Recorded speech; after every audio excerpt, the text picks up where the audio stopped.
So we'll just take a quick look at the difference in properties between our kinesiology type tapes and our dynamic tape, which we use far more biomechanically. So our kinesiology tapes stretch longitudinally. They don't stretch sideways, which can be important from a kinesiology taping point of view, but in terms of taping biomechanically, that can provide a restriction to range of motion in certain directions and limits us crossing the midline and spiralling and so on. They have a little bit of recoil, but it's not overly strong. And if we have a quick look, in order to get this mechanical effect, we need to cross the joint and go on in a short position so it acts like a bungee to be able to create some resistance to motion and then spring back in the opposite direction. So if we actually shorten up here and put a little bit of tension on, not stretch fully, but just a small amount of tension so we're going to create resistance immediately, what we tend to find with this is that we're going to run out of room pretty quickly. We can use this mechanically to provide a bit of a restriction of motion using that rigid endpoint.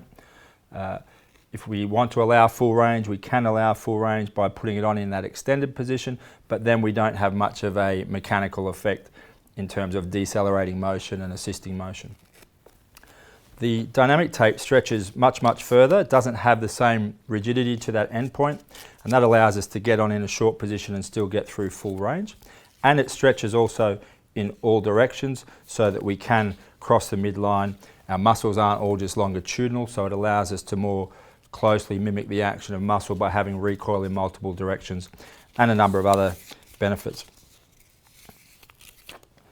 If we do the same thing and we shorten this up, and even if we exaggerate and bend Nick's wrist up as well, get our tension on, what we'll see is that we can still, if we're strong enough, get all the way through range of motion and have this much stronger resistance and recoil to motion. So much more effect on decelerating motion or assisting motion, as the case may be.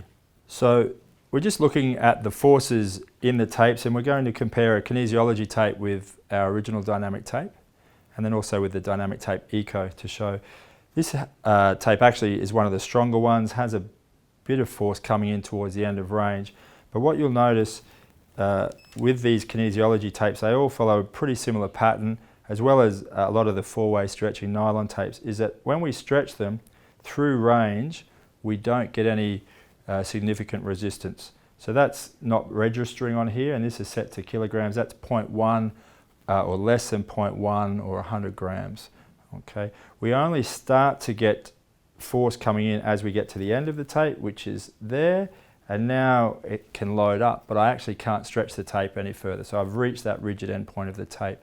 So in terms of resistance through range, we really don't get much in the way of deceleration, load absorption, or assistance back the other way. We just get a real block at the end of the tape predominantly. So here we have the dynamic tape, or the original dynamic tape, and we'll just again look at the measurements, and what we see is actually as soon as we start to move, there's nearly 2 kilograms of resistance straight away, nearly 3 kilograms of resistance straight away. So we don't have to go very far, and we start getting significant force into the system. The tape is also viscoelastic, so basically the stiffness is dependent on the rate of strain. In other words, the faster we stretch it, the stiffer or the more resistance we get. So if I go a little faster here, okay, now we're at 4 kilograms. If I go faster again, okay, now we're at 8 kilograms, and so it goes on. And so with double layers, we can quite easily be getting 15 kilograms or more of resistance through range without locking or limiting range of motion at all. So now we have the dynamic tape Eco, and this hits a higher resistance sooner in range, so it doesn't need as much stretch to hit the same force.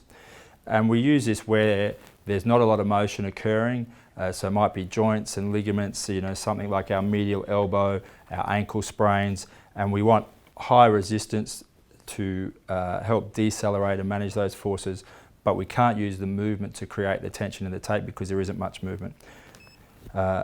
So what we'll see here is as soon as we start to go, we're getting very high forces with really minimal stretching at all. We're at 3.5 kilograms with perhaps a centimetre, probably well less than a centimetre of stretch. Again, if we go a little faster, a little further, now we're at 6 kilograms straight away, and there's 6.5 kilograms.